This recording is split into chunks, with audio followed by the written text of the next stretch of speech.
we talk a lot about C corps, for instance, and how they can be, well, what's the purpose of a C corp? Why does a C corp have a lower tax bracket?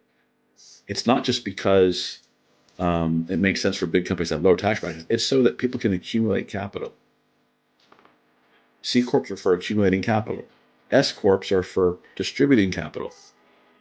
Sometimes that's what you want. But if you want to accumulate capital, you want to have a C corp, especially for business purposes.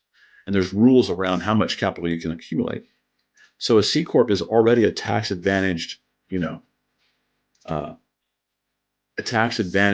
entity that's for accumulating capital, and that some of that capital can be set aside, for instance, for retirement of the owner or into some of the plans that we talk about with our the kinds of meetings that your firm sets up.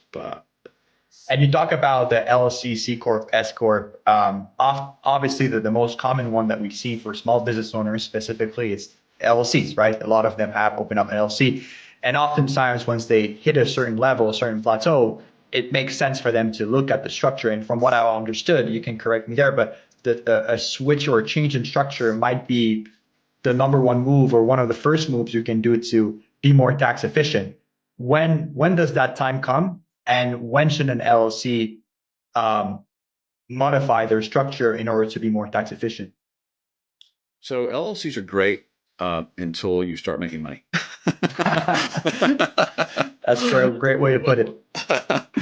And then when you start making money, moving to an S corp at some point. So I mean, I would almost say anytime you're having consistent profits in the six figures, moving to an S corp, and definitely in the seven figures, moving from an LLC to an S corp, and then as you raise from there, maybe having an additional company that might be a C corp, and that really, you know, uh, the ideal structure would be having all three entities, LLC wrapped inside of an S corp that's also got a management company to the side that's doing management work and capital.